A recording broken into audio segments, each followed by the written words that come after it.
From Pacifica, this is Democracy Now! We're broadcasting from Tampa, Florida.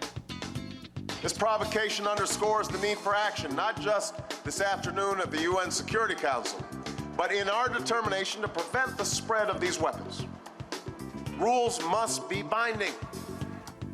President Obama condemns North Korea's rocket launch, but the UN Security Council fails to agree on a response.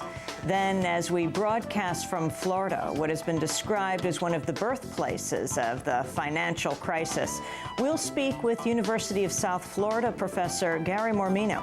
He describes the state's economy as a giant Ponzi scheme. Then, Gaza and the state of the economy as Israeli siege continues. The siege is at the center of everything. It's at the center of human misery, it's at the center of violence, it's at the center of desperation and a growing sense of hopelessness. Democracy Now! Producer Anjali Kamat files a special report on Gaza's economy. All that and more coming up.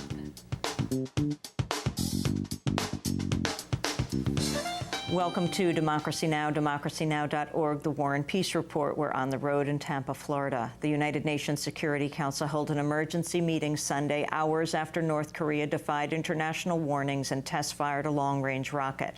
The rocket flew over Japanese airspace before crashing into the Pacific Ocean. North Korea claimed the test was a success, but international experts disputed their claim. President Obama condemned the launch as provocative.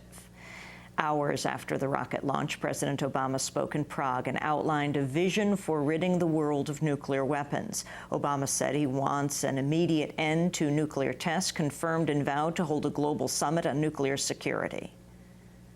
As the only nuclear power to have used a nuclear weapon, the United States has a moral responsibility to act.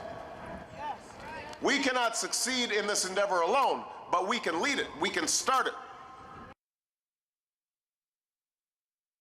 President Obama and the Russian President Dmitry Medvedev agreed on fast-track negotiations to slash their nuclear stockpiles by about a third from the end of this year. The U.S. and Russia have a total of 23,000 nuclear weapons. President Obama is not the first U.S. president to call for the abolition of nuclear weapons. In the 50s, President Dwight Eisenhower said, quote, "Controlled universal disarmament is the imperative of our time." Even President Ronald Reagan once proposed the abolition of all nuclear weapons. While President Obama spoke in Prague, over 1,000 protesters gathered nearby to condemn U.S. plans to build a missile shield system in the Czech Republic and Poland. Protesters included Jan Majiček of the No Bases Initiative. We are here to tell Barack Obama, who is now in Prague, that 70% of Czechs are against this plan and that we don't want a foreign military base here in Czech Republic. During the NATO summit in Strasbourg, European allies rejected President Obama's request to send more combat troops to Afghanistan as part of the U.S. escalation of the war.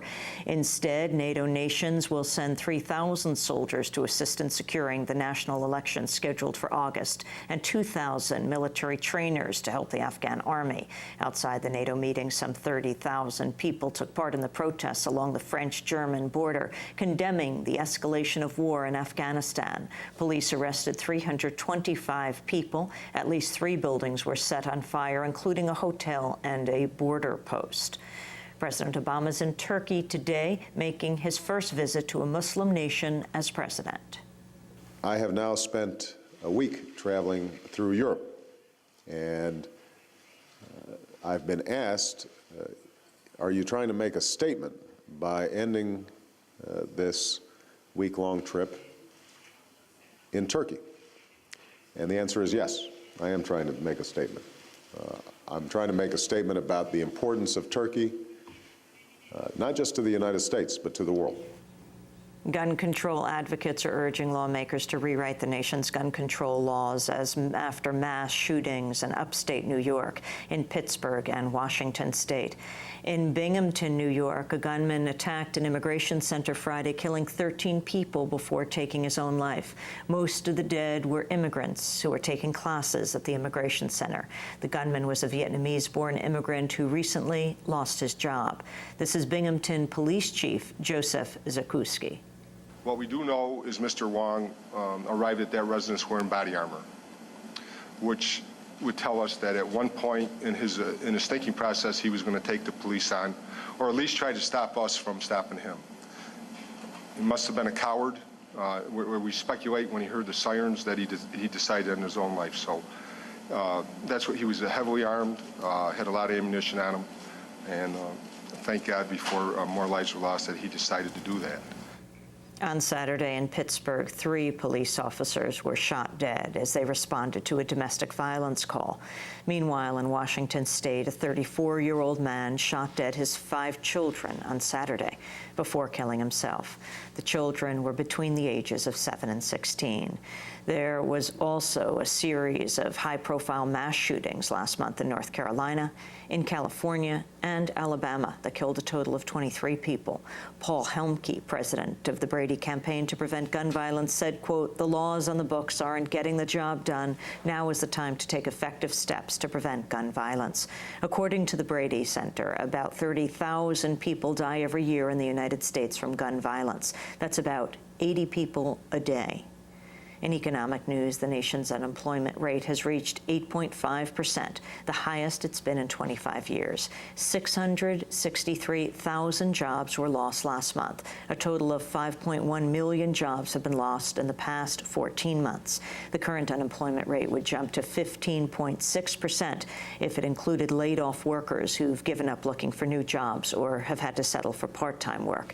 This means 1 in every 6 workers in America is now either unemployed or underemployed. Newly released documents show Lawrence Summers, one of President Obama's top economic aides, received nearly $2.7 million in speaking fees last year from several of the financial companies that have received government bailouts, including JPMorgan Chase, Citigroup, Goldman Sachs, Lehman Brothers, and Merrill Lynch. Goldman Sachs paid Summers $135,000 last April for a single speech. In addition, Summers earned over $5 million working 1 day a week at the D.E. Shaw hedge fund. Here and also in New York, thousands marched on Wall Street on Saturday on the 41st anniversary of the assassination of Dr. Martin Luther King. Leslie Kagan of United for Peace and Justice helped organize the protest. Decades of bloated military spending have undermined our economic security. Instead of pouring hundreds of billions of dollars year in and year out into war, into weapons of mass destruction, into militarism and military spending, that money should have been used and now must be used to reinvest in our communities. Our communities need schools, we need health care, we need a completely restructured infrastructure. We need money pouring into job creation, and we need to deal with the global crisis of the environment. So there's much to do above and beyond bailing out bankers and continuing to pour money into wars. In a unanimous decision, the Iowa Supreme Court's overturned a 10-year ban on same-sex marriage, making Iowa the 3rd state in the union to legalize same-sex marriage. The ruling takes effect April 24th. Meanwhile, Swedish lawmakers voted last week to make Sweden the 5th European country to allow same-sex marriage. In Iraq, 5 car bombs exploded across Baghdad Monday, killing 26 people and wounding scores. The bombings come following a week of arrests in Baghdad by Iraq's Shia-led government of Sunni Arab fighters known as Awakening Councils. In Pakistan, a senior commander of the Pakistani Taliban is threatening to launch 2 suicide attacks per week if the Obama administration doesn't stop missile strikes on Pakistani territory. Over the weekend, at least 38 people died in 3 suicide attacks. In the deadliest bombing, 22 people died in a blast at a Shiite mosque in the capital of Islamabad. On Saturday, a suspected U.S. drone attack killed 13 people in North Waziristan. The Sunday Times of London reports as many as 1 million Pakistanis have fled their homes to escape the attacks by the unmanned U.S. drones. Meanwhile, protests were held across Pakistan this weekend over a video that showed the public flogging of a 17-year-old girl in Pakistan's Swat Valley. The video showed the girl being pinned down by 3 men and lashed 34 times. Under a deal with the Pakistani government, the Swat Valley is now ruled by Islamic law. The girl had been accused of being seen with a man who was not her husband.